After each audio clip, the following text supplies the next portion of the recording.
Hi there, thank you for joining me for the Dear Sam Help Horsemanship Series. And it's Friday, so it's a whole new episode.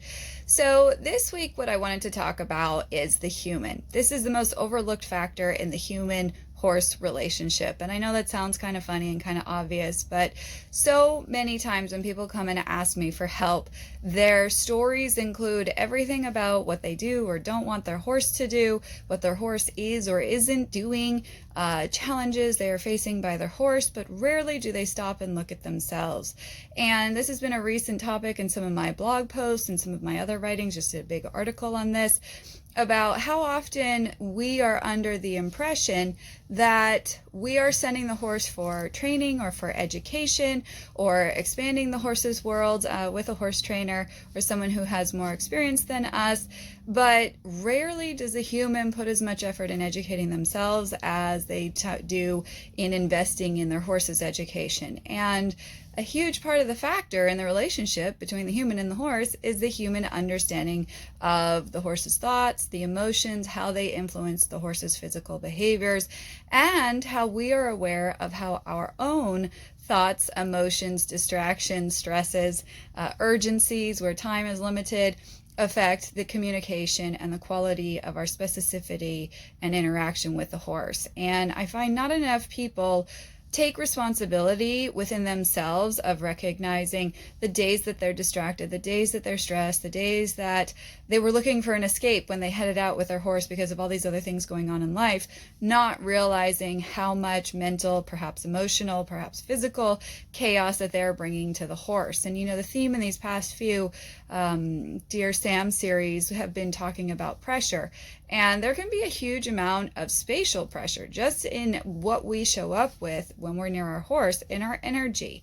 And this is one of those things that in our society we're often encouraged to try and multitask, encouraged to see how many things we can fit into a day, encouraged to hurry through things and brag about how much stuff we can get done. But unfortunately, when it comes to our horsemanship, that all works against us. It is very, very counter to what most of Western society encourages when we're with our horse in order to offer clear, specific communication and support when we work with our horse, to leave it all behind, whatever it may be. Stresses, work, family life, doesn't matter what it is, but to be very clear in our awareness and our intention that before we show up with the horse, before we offer any interaction, that we have cleared our own mind, or whether you compartmentalize and put everything to the side, don't worry, it'll be there waiting for you when you get done, so that we can be the best version of ourselves to not only offer the horse the clear communication that he needs, but also so that we can be receptive to what the horse is answering us. And this is where if we are so distracted by our stresses, or we're feeling time pressures, or we're feeling limitations, or whatever it may be, an urgency in the time in which we're working with our horse, we often miss the horse's communication. And, I'll often say, the horse is always communicating. It's a matter of if you're listening. And many people have a really hard time slowing down and acknowledging what the horse is communicating back. And this is one of those big crucial factors, because even if we think we are being clear and specific and supportive to the horse in our communication, if we aren't receptive as we communicate with the horse to what his answers are, to if he's distracted, to if he has concerns, if he's feeling defensive, and we just kind of go through our own checklist in a mechanical fashion, so we do step 1, then we do step 2, we do step 3, we are not addressing what the horse needs in terms of us being able to support him, because we're so busy with our own agenda and our own checklist and our own level of hurry and, get it done, that we actually create a defensiveness in the horse. So a big thing is learning how to slow down and become, when you start, initially present with the horse, and then throughout the interaction, check in with your own thoughts and your own brain to say, did I get distracted by someone else in the arena whose horse is creating a lot of chaos, and so I'm no longer communicating clearly with mine? Did I get distracted by thoughts of what I have to do after our session is done? Did I get distracted by things I'd really like to be working on with my horse, not really focusing on what I actually am working on with my horse?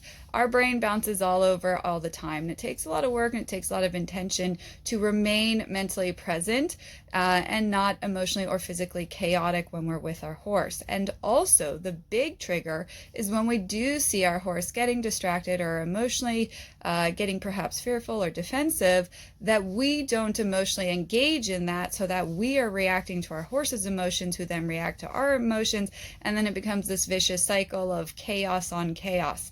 So something I want you to think about is next time you head out with your horse, notice, first of all, where are your thoughts? Where is your intention? And how often do you get distracted? So before you ever start the story with, I wish my horse would do this, or I don't want my horse to do that, I want you to start self-reflecting and going, what am I offering my horse? How often am I distracted? How often do I start to ask something, and rather than following all the way through and checking in with the horse after I've asked something of him to assess where is his focus, how are his emotions, what does he physically feel like, is there softness or tightness or defensiveness, and then just kind of moving on, can you be responsible for your own thoughts, your own efforts, your own energy, and then start to offer this conversation with the horse? And this is really hard. It takes some effort, it takes some intention, and most people honestly really don't want to put in the effort. There is this illusion or expectation, of sending our horse to the trainer and having these experiences that whatever it is that we want, the horse will just automatically comply.